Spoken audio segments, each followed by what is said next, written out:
We're here this morning at the vulnerable community. Once again, we have with us a guest who has information that makes it very prevalent to you. We want to let you know that the vulnerable community is just what it is. We give you the information that is necessary to keep your community in line and keep you aware of what is going on in your community. We discuss the things that are the problems that you have in the community, and we try to make sure that we give you a resolution, a chance to find a way to find a resolution to your problems. This morning, we have with us Miss Patti Hewitt, is running for the Congress. Her area is the first congressional district, and we have also with us Natavia Sanders as a co-host. So we're going to go get right into it this morning. Natavia, say hello, and then we're gonna let Miss Hewitt do her introduction this morning.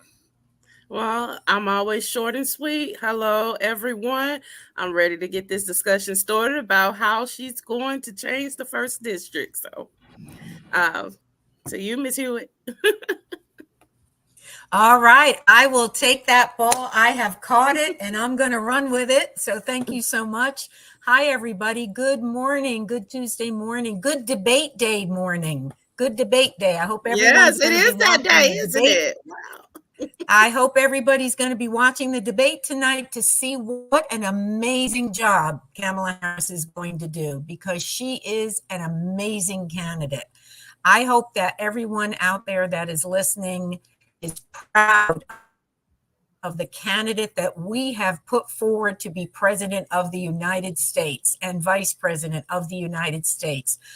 That is a point of pride for me, as it is, I'm sure, for many of you. So let's get together and have fun tonight and watch her do such a great job, because we know she is. Hi, everybody. My name is Patti Hewitt, and I am running for Congress in the 1st Congressional District. The other way I like to introduce myself is, hi, I'm Patti Hewitt. I am Buddy Carter's opponent. I am running against Buddy Carter and against most of the things that he stands for. And we are going to be talking about that. I decided to enter this race. I have lived in this area for 10 years now. I've been involved in politics in this area for 10 years. I have been involved in community work, served on community boards and governmental boards in this area. And the one thing that I learned in all those years is how neglected our population has been, especially our underadvantaged population. There is a cycle of poverty that has happened in the 1st Congressional District, and I want to break that cycle. That is my overarching goal, is to ensure that more and more people in the 1st District are able to prosper and are able to benefit from the prosperity we are seeing all around us, the growth and development that we are seeing all around us.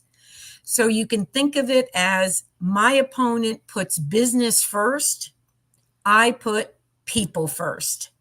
I believe if you invest in our citizens and you invest in our working families, we will prosper, because we will build a sound foundation from the ground up. And that is the reason that I am running, is to go to Congress and do the work.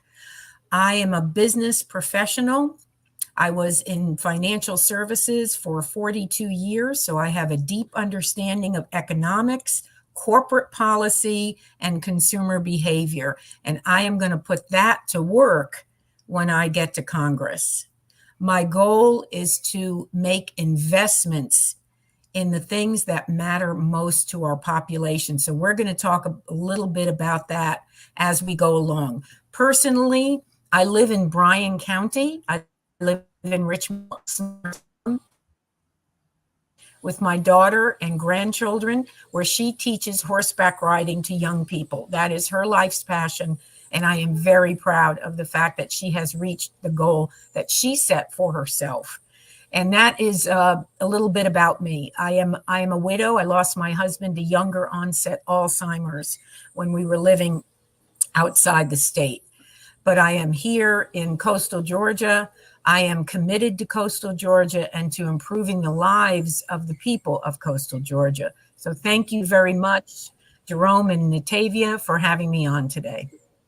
Well, you said that, and you said you told us that was a platform all by itself. It was. But I got a question. All right, when you talk about poverty, we have to talk also about homelessness and fair housing. We have a lack of affordable housing all through the state of Georgia. The state of Georgia has somewhat of, I think they said it's about $15 billion set aside that they're just saving. What are your thoughts about the housing situation, especially when the situation comes up with big corporations like Hyundai bringing 4,000 immigrants in, and we don't have enough space for the people that we have here? Yeah, I think this is, you've really touched on the one of the top questions and concerns that I have gotten in the year that I've already been campaigning. Housing is top of mind because people need a place to live. They need an affordable place to live. If they don't feel safe and they can't afford where they live, it's very difficult for them to prosper. So when I think about it, Jerome, I think about the levers that the federal government has to make changes. And I think there are some specific things the federal government can do.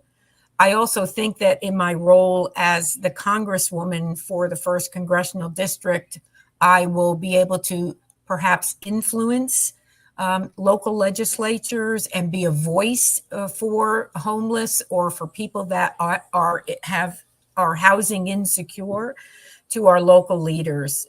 It's something I've talked to local leaders about a lot. One of the, we think about affecting change, and of course there's big changes and small changes. I think some of the more immediate changes that could take place, for example, would be to change the block grant local municipalities use today in order to build affordable housing or lower rents or affect rents to their population. And that's to allow them to incorporate tax rebates into those activities that they're allowed to do under those block grants. My understanding is that by being able to offer tax rebates to landlords, they will be able to keep rates lower and keep them in the affordable range for more people. So I think that's something small but impactful that can be done. Another area I think we need to look at is how we are assessing people's eligibility for federal housing and for housing benefits and for Section 8 housing. It's been a long time since we've looked at a lot of these programs and really assessed income levels and how we assess income levels. So, for example, someone that might buy a $1,000 car in order to get them back and forth to work, that may knock them out of affordable housing, just their practical need for transportation. So I'd like to look at programs where we are not negating the benefit of them in order to keep people away from getting these housing. So we need to look at how we're assessing assets. When those assets are productive and meaningful for people to go to work, I think these are assets we need to either not look at when it comes to assessing income. So I think we need to separate income and assets and then look at what types of income we're applying to these formulas.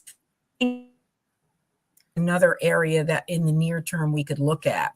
Finally, I think that when we are agreeing to give federal funds to organizations like Hyundai or any other that are building businesses or expanding businesses in this area where they are going to need more workers and workforce housing has to be part of that equation.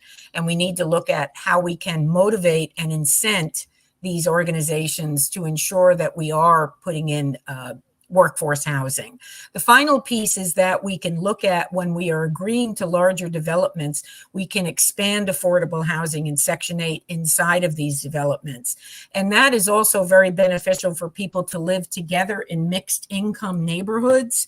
I think that we have found, studies have shown again and again that that is very beneficial for citizens of all types to simply live together, just as they would in any other neighborhood. That is what we want. So those are some of the more practical things that I would think about, Jerome, to try to attack that, which is a very difficult problem to address. Well, also when you're talking about public housing is going away. I don't know whether you paid attention to it or not, but the a lot of the public housing has been sold off to private-owned businesses, and they've jacked the rent sky high. So it's not That's public exactly. housing. It's not affordable for the people to live in it anymore. In Savannah, Georgia, Right. the average rent is $1,600 a month. A lot of people ain't making that kind of money.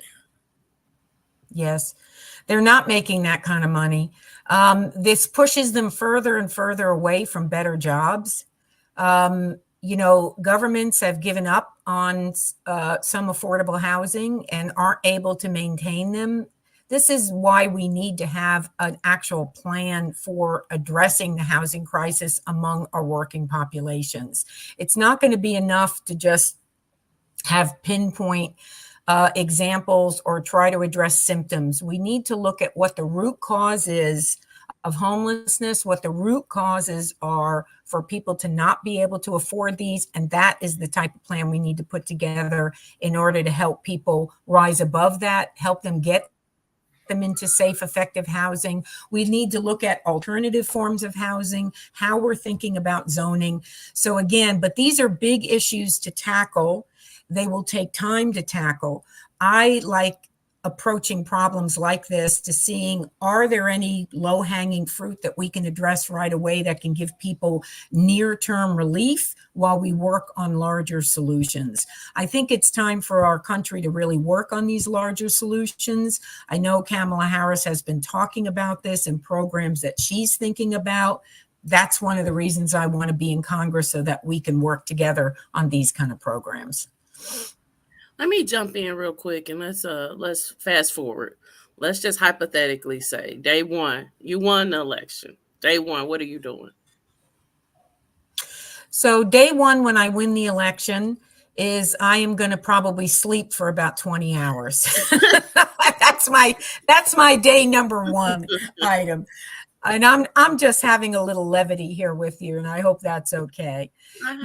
My entire platform is focused on the working families of this district. So my first charter, as soon as I'm elected, is to begin to form a team that can help me understand the issues and, as I said, where some of the root causes are. I plan to reach out to other my peer group here in the state, in order to understand what their experience is, so I can learn from their experience and understand from them what they see as working and other areas where they don't see things working. And that also includes our senators. I think our senators will be thrilled to have a Democrat in the seat in the 1st Congressional District, where we can really begin to work together on programs and policies that are really going to have an impact, a positive impact on our working families. So my priority day one, Natavia, and that's an excellent question, is to educate myself as to what work has been done in this area and how to navigate the committees and other aspects of Congress needed to get that done. So that's my work day one. Okay, I like that. So basically, you don't want to just come in with all the answers. You want to make sure that you've already looked at. So if it's some things already spinning, you rather try to make them spin better versus recreating everything all together. So you just want to find all the moving pieces and try to put everything together. Is that what I heard? Yes, that's exactly right. I mean, not having been a sitting member of Congress, I have to get the lay of the land. I may have an idea that I think is a great idea, and I really love this idea, and I want to push this idea, but I may talk to Nikema Williams, and she says, you know, Patty, we tried that, and that just did not work for these reasons. It's a good idea. We had the same idea, but it did not work.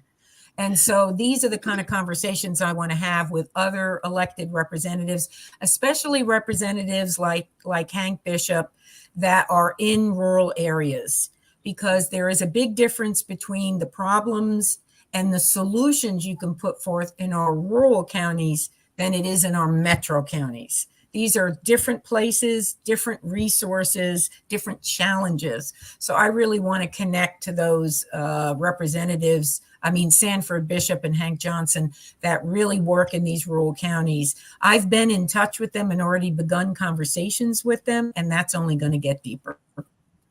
We're going to take a quick break, and we'll need your garments cleaned with care and with a professional touch.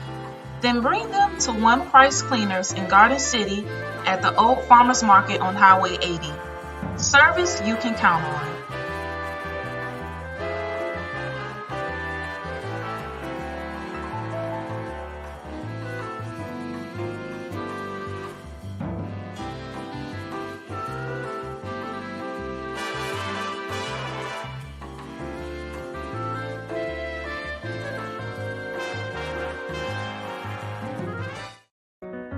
I'm Patti Hewitt, and I'm worried about our future.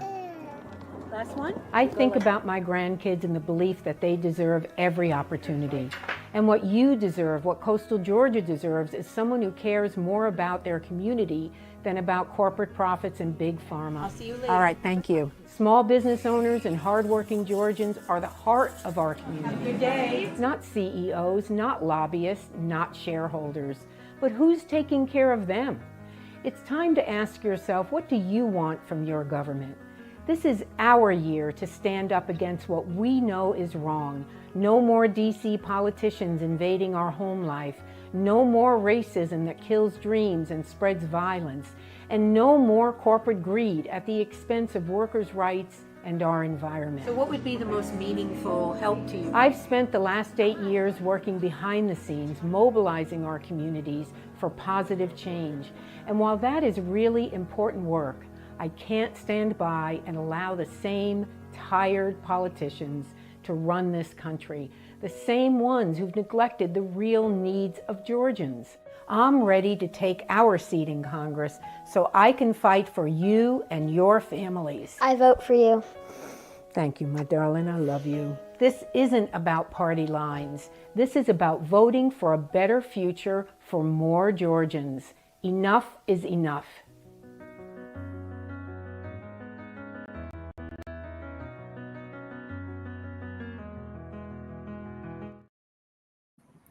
Well, Patty, that's one of the best commercials I've seen in a minute. We have, Thank you. You were at the Labor Council's event on this week, but so many of our politicians, they come to Labor when it's time to vote, get the votes, and then afterwards we don't see them no more until the next election. And that's a whole lot that goes on. Like you said just now, you got to get down into rural areas. But in the rural areas, you have labor doing the work in rural areas also. In the rural areas, we have health care issues wherein hospitals are closed down. Women can't get the work, the health care they need because they can't get to the hospital.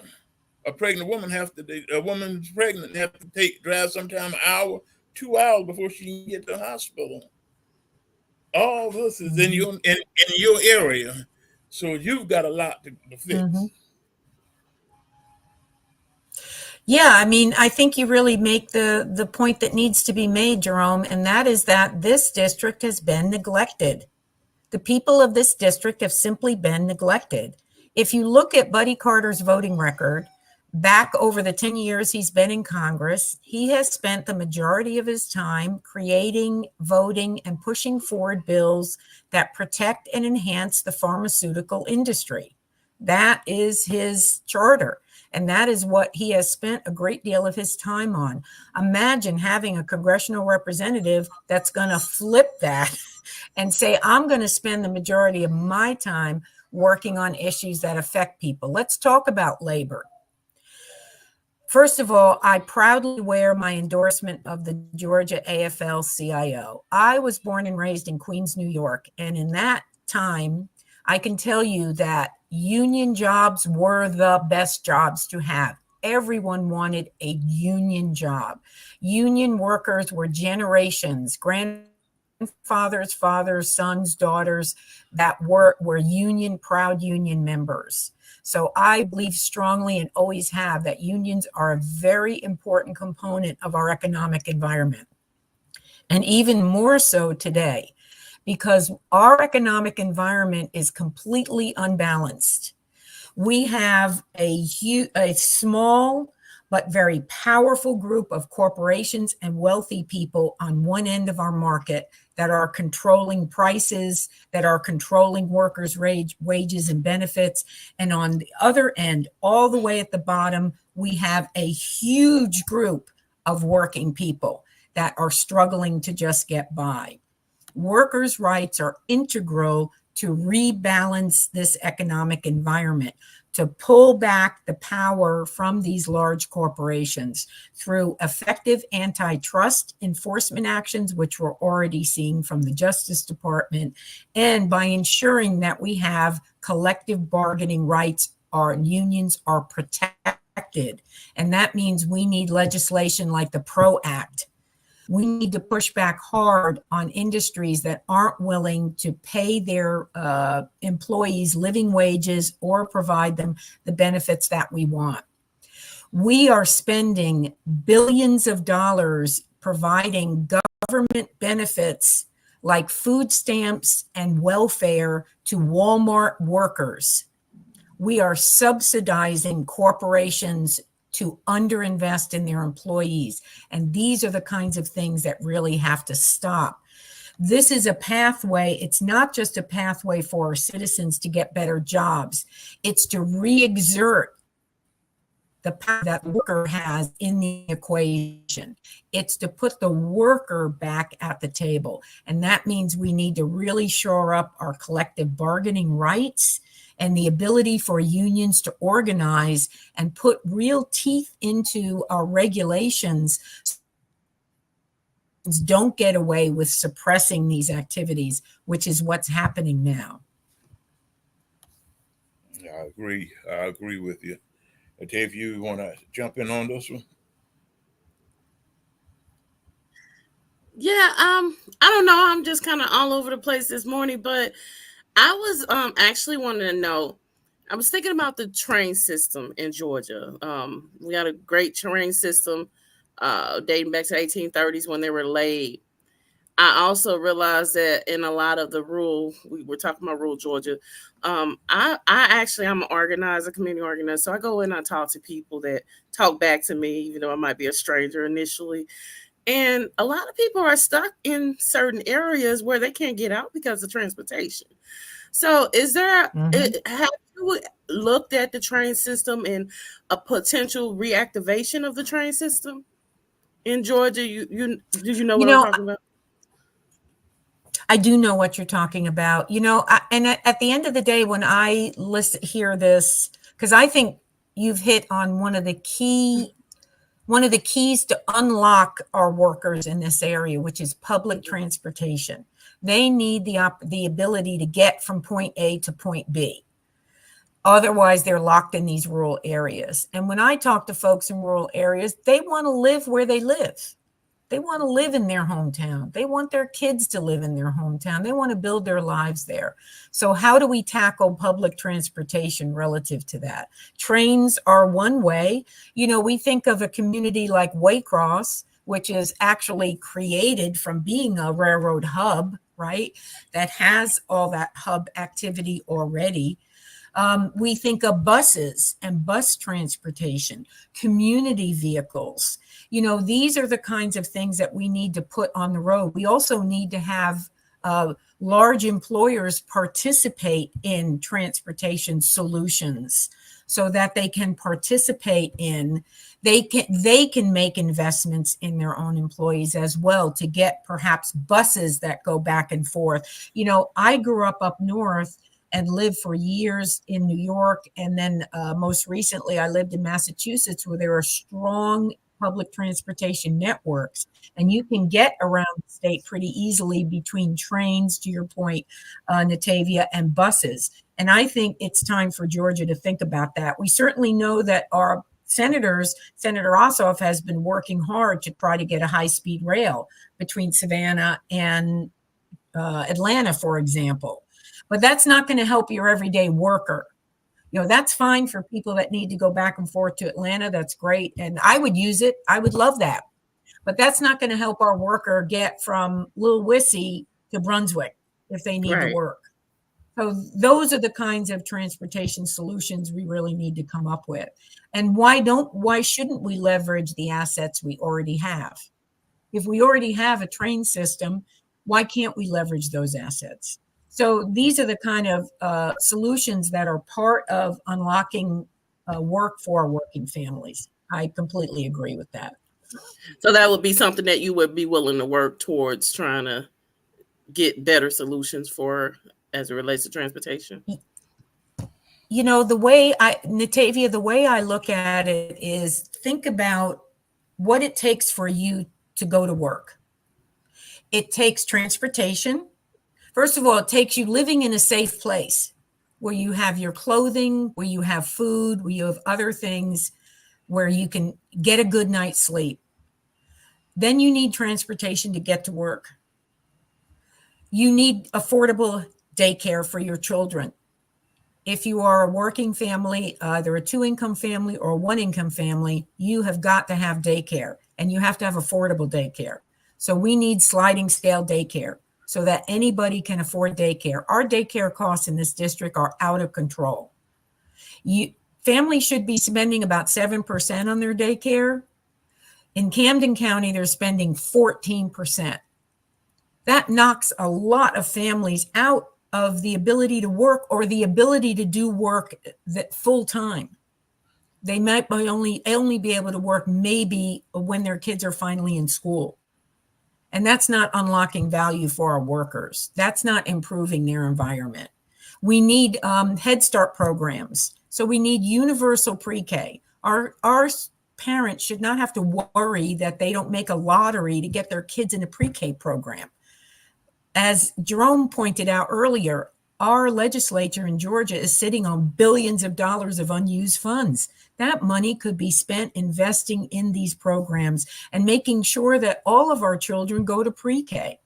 So these are some of the things that when I think about it, I think of these as, what does it take for you to go to work, take care of your family, and come home? And those are the problems we need to solve. We solve people, because otherwise they just can't ever get ahead. Yeah. Public transportation is a big issue because, even you talk about going to work, you're talking about going different places, but a lot of our people like to go to the house of worship and can't get there because of transportation problems. And that's something that, really needs to be looked at. If a family can't worship together, they're not gonna have a happy life, because the worship is a part of their lives. But also, when we were talking earlier, we were discussing about the rural areas, and areas like Darien, Ludowici, and all those areas down in that area. They're hard hit. They're rich communities, but they're hard hit for the economy, the way it's working. So how do you plan to dig into these communities? Because these are some of the areas in which Buddy Carter has rooted himself in. Mm-hmm. Well, it's interesting that he's rooted himself in these areas, and yet these areas are falling farther and farther behind. So I think it's really important to have forums like these to really talk about the issues. I have publicly lobbied for Buddy Carter to have a debate or a town hall with me. He has been invited by the League of Women Voters to hold a town hall or a debate with me. And he has so far, he hasn't even responded to them. So when you have a representative who is unwilling to face his constituency and talk to his constituency, nothing is going to get done, because there is no motivation clearly on his part to do anything to help these people. So when I think about these smaller communities, I don't think about them, Jerome, and I think about, I look at our district, as a region. Where are our assets in these regions? How do we connect our citizens to these assets? Does it make sense to think about us as having hubs in these regions for certain activities, where we can get people in and out of these regions for these activities? So I don't look at this region as 14 individual counties and how are we going to address each individual county, even though some have, of course, have unique problems. Darien shrimp boaters, for example, that's a unique problem to Darien, that shrimp boat problem that they have with shrimp dumping. And we're not going to get into that, but I'm just using as an example of that problem, that a single problem that's present in one county. We need to look at our district, as a region. I want to see coastal Georgia become a powerful region in this state. And that means we have to think about consolidation. Where do we have assets that we can deploy for more people? And that's the way I think we begin to really think about making these connections. That's the way I look at the district. And that's the way I think about this kind of problem solving. The reason I wanted to run for Congress specifically, and not a local office, is because I wanted to be where the money is spent. Congress controls our federal budget, and I want to have an impact to our citizens. And that means I want to advocate for investing in our citizens and investing in their well-being. Because I think when we make short-term investments like that, the long-term benefits are huge. And we need to be looking at those long-term benefits of those investments.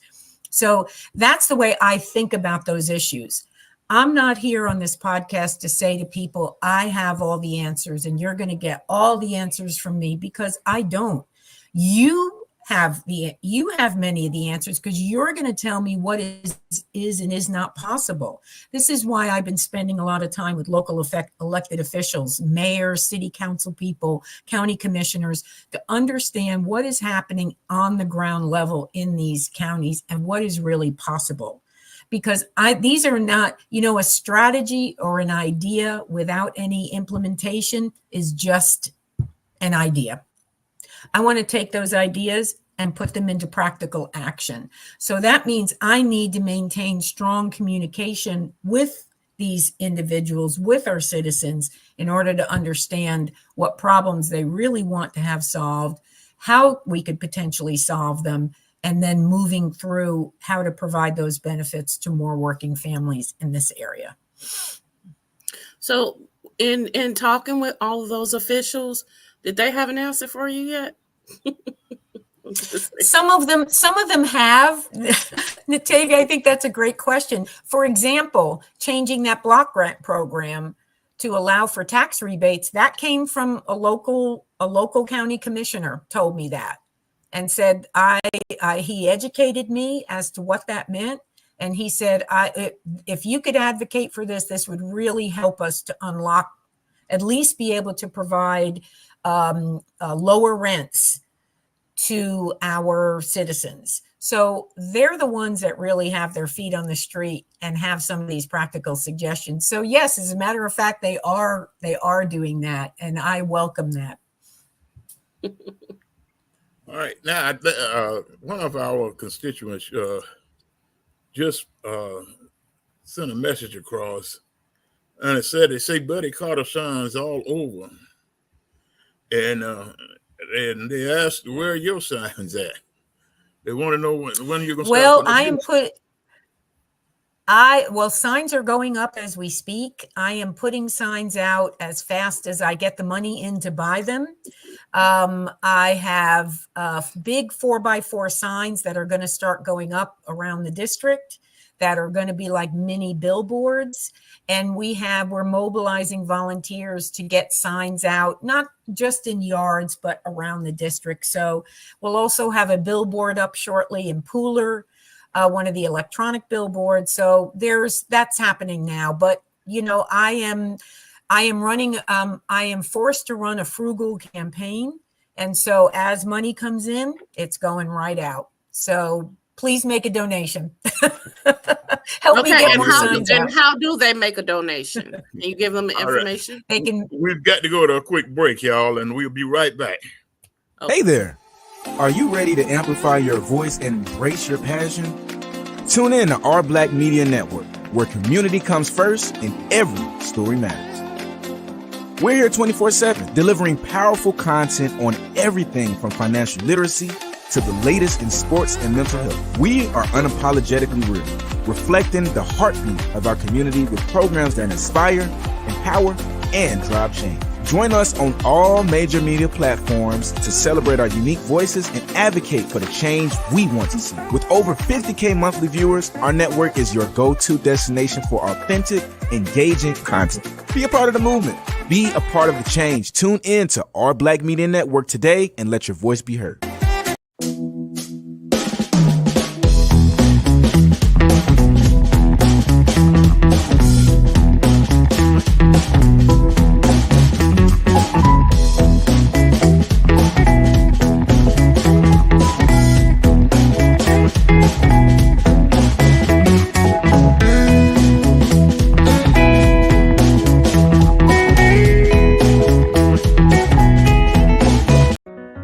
I'm Patti Hewitt, and I'm worried about our future.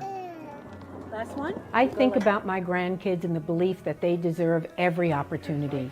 And what you deserve, what coastal Georgia deserves, is someone who cares more about their community than about corporate profits and big pharma. I'll see you later. All right, thank you. Small business owners and hardworking Georgians are the heart of our community. Have a good day. Not CEOs, not lobbyists, not shareholders, but who's taking care of them? It's time to ask yourself, what do you want from your government? This is our year to stand up against what we know is wrong. No more DC politicians invading our home life. No more racism that kills dreams and spreads violence. And no more corporate greed at the expense of workers' rights and our environment. So what would be the most meaningful help to you? I've spent the last 8 years working behind the scenes, mobilizing our communities for positive change.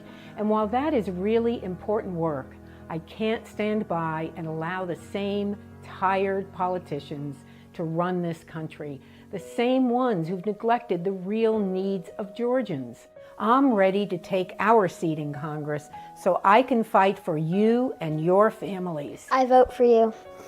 Thank you, my darling. I love you. This isn't about party lines. This is about voting for a better future for more Georgians. Enough is enough.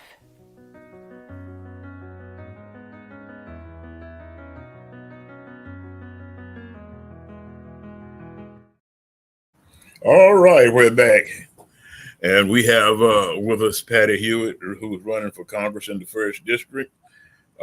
We have with us Natavia Sanders, my co-host, sitting in the wings but not saying anything today is my other co-host, Alan Maynor. But we're all here this morning, and we're having a very interesting, enlightening conversation with Ms. Hewitt this morning. But we want you, the public, to know that we're bringing you these podcasts so that you can have the information you need to make the right decision, so that you can't say that you didn't know. We're giving you the information so that you can know, and you can make a decision that will not affect you and later on in life in the wrong way. So, Patty, we started a conversation, and we're gonna let you finish. Well, we also asked people who want to donate for her to give that information. Okay, go ahead, Patty. Yeah, I'll jump into that first. Thank you, Jerome, and thank you, Natavia. First of all, you can find me on Facebook and Instagram, Patti Hewitt for Congress. Just search Patti Hewitt for Congress. That will pop up, and you can follow me on social media, share my posts and things like that. That really helps. So that's number one. My website is Patti for Georgia, PATTIFOR Georgia, all spelled out, .com, pattiforgeorgia.com. On that website, you can make a donation. You can volunteer. You can see the work that I've done, the endorsements I've received. You can learn more about me personally and what my professional background is. You can send me a message or call us. So that's a great place to stop off and see where I am. You can also make donations through my Facebook and Instagram pages. There are links there. Or if you're on Act Blue already, you can find me at Act Blue at Patti Hewitt for Congress. I have an Act Blue account. So those are all ways to get in touch with me and make donations to my campaign. I can tell you I am putting 90% of all donations right back into marketing. So I'm running a very, very lean team. I am really putting all the emphasis on marketing and getting the word out, including signs. So thank you for that. Thank you for that. The other thing I'd mention is that the coordinated campaign, meaning the Harris Waltz campaign, is coordinating with my campaign. They are door knocking for me. They are putting out signs for me. They are writing postcards for me. If you want to volunteer for me or any of or the Harris Waltz campaign, there is a coordinated campaign office on Martin Luther King Boulevard, right next to Kim's Cafe. And you can volunteer there. You can get my signs and literature there as well. There's also an office in Brunswick. If you're in Brunswick, on Glen Avenue, it is where the Glen Dims have their office. So those are all ways that you can get in touch with me and connect to my campaign. First of all, I want to thank both of you for having me on this podcast. I couldn't agree more that this year, more than any other year I can remember in my life, and I voted in a lot of elections, and I bet you have too, Jerome. You voted in a lot of elections. This one is the one where we are poised to ensure, first of all, that we protect our democracy from people that wish to tear our democracy down, and that we put into office a president that looks like America. She is what America looks like today. In our diversity is our strength, but in our unity is our power. I would like to challenge listeners. Think about the fact that this seat is not Buddy Carter's. It's not my seat. It's your seat in Congress. You sit in that seat. I want to imagine yourself sitting in that seat, because you are the people that I am going to represent. You are the people I'm going to work for. I accelerated my retirement in order to make this run and serve in Congress. I have no other reason. I have no businesses. I have no interest other than to work for the people. I believe in servant leadership. I always have, and I always will. And that is how I will manage this seat. But I encourage you out there in the first district, use your power. Democrats can win this election and be part of history.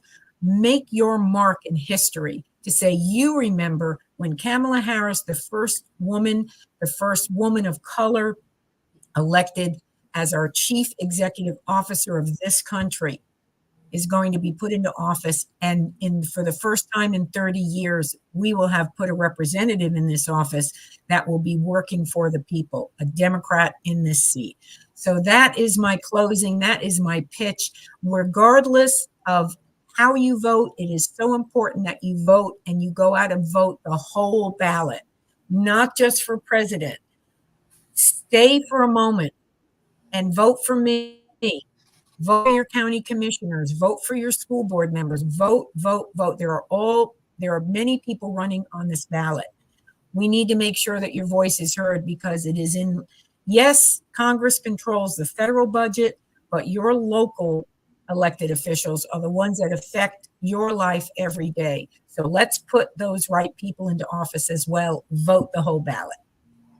Well, Patty, I'm gonna tell you, you did a whole commercial there. You did 100% there.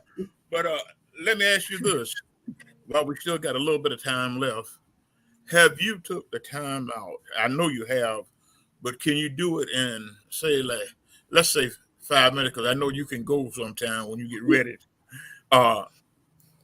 2025. Have you examined 2025? Sadly, I have. And I say that sadly because I think it's the most undemocratic document I think I've ever read. Essentially, what it outlines is a plan to put white Christian nationalists into power, to destroy our federal government as it exists today. So to get rid of our education secretary, to get rid of our labor department, to get rid of our justice department, and to ensure that all of these agencies are either gone or are corrupted to the point where they are simply loyal to one person, which is Donald Trump. We fought a war back in the 18th century to not be ruled by a king. I still believe that. I want to preserve our democracy. Project 2025 is nothing less than a takeover of our government in order to create a single religion, single race view of what America needs to look like. I can't think of anything more anti-democratic than that. There are many, Project 2025 is this huge book, as you know, Jerome. I'm sure you've looked at it, and you too have, Natavia. It's 900 pages. It's this great big book. But there are all sorts of excellent synopses and summaries of what's in Project 2025. This is in black and white. Their plans are in black and white. I mean, this is not hidden. They're showing us. I'm presenting a different plan. I'm presenting a plan where we preserve our democracy, we strengthen our agency's ability to protect our citizens, and that we give citizens the opportunity. I am the anti-2025 platform. I believe in diversity. Diversity is our strength. Unity is our power. We need unity in this district to flip this seat. We need unity to put Kamala Harris in office. I ask all the voters out there, come together, use your power, and take over this seat.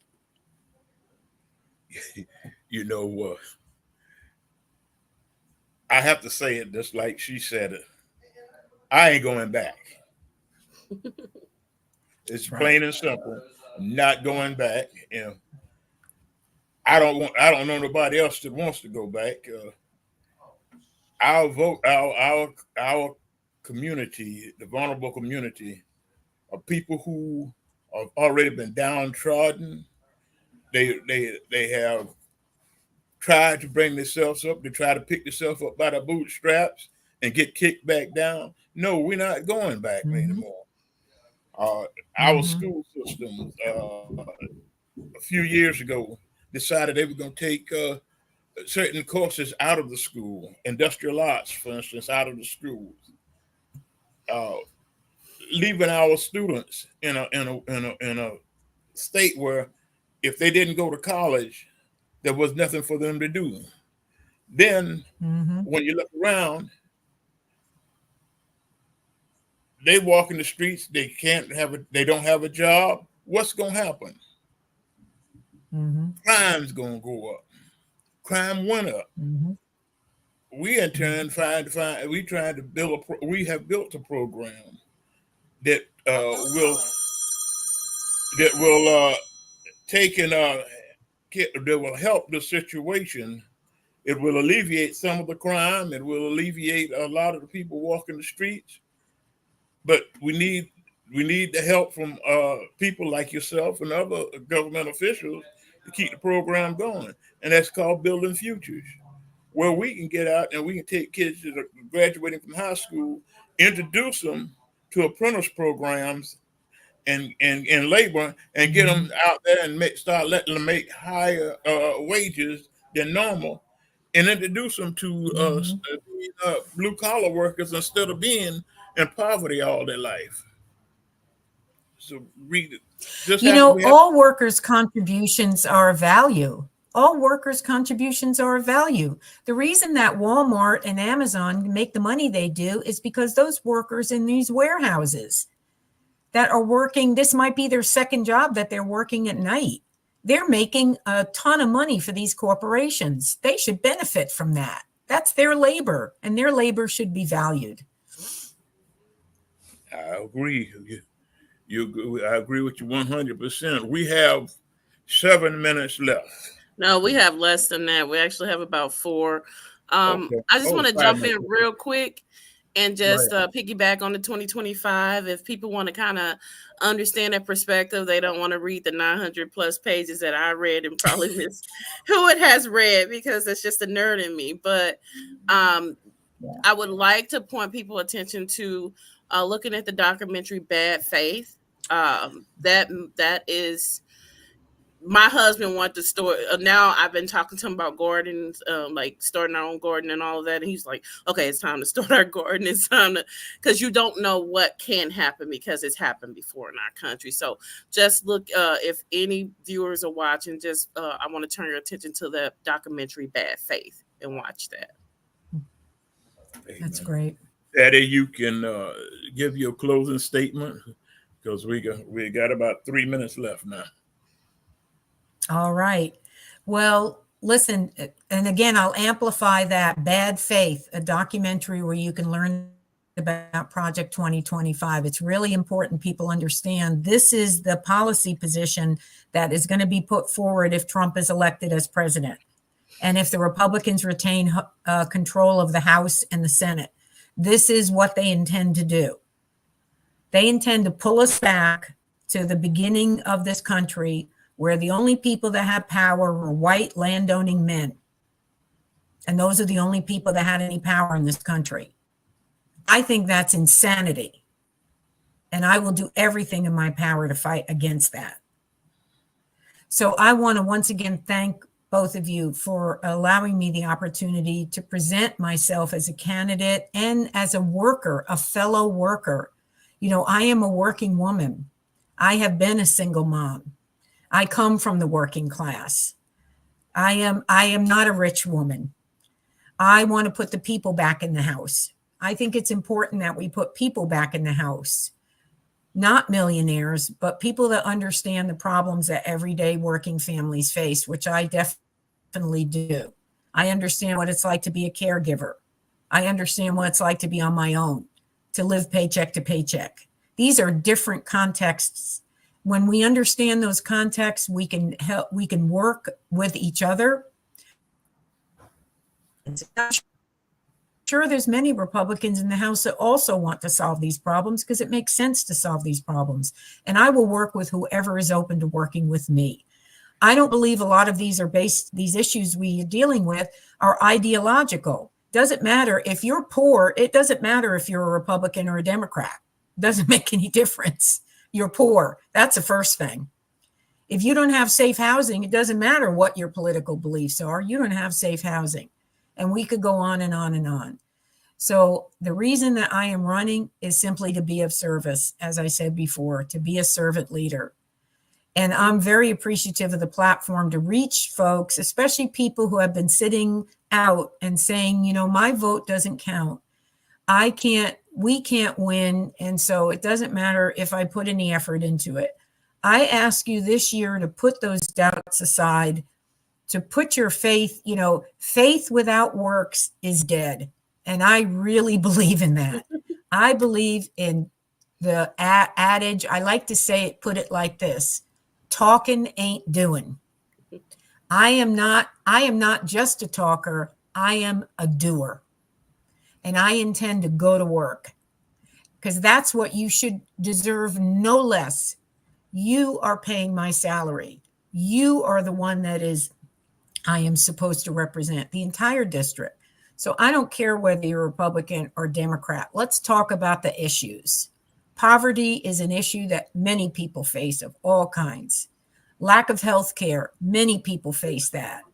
You don't walk into a doctor's office and they say, well, are you a Republican or a Democrat? I'm not going to treat you unless you believe the way I do. That's insane. We're not going to run our country that way. So I am very proud to be part of this district, to be part of this community. I want to make a real difference. And I thank you so much for your support. I thank everyone out there for their support. Please support your local candidates as well. And let's make history. And finally, have fun watching the debate tonight, because I know Kamala Harris is going to be great. She's going to do a great job. We're going to hear more about what her plans are for this country. And she is going to present herself as someone we can be proud of. For just a minute, let me be partisan and say I'm such a proud Democrat to think that this is the leadership that our party is putting forward. And look at the leadership the other party is putting forward. There's no comparison. So thank you. All right. Our time has ran out, but we want you to know we will be right back here next week. Next week, we will have with us Orlando Scott, and we will be talking about his campaign. So y'all join us next week, right back here, the Vulnerable Community, 10 o'clock, and we will see all of y'all next week. Until then, God bless. Bye-bye.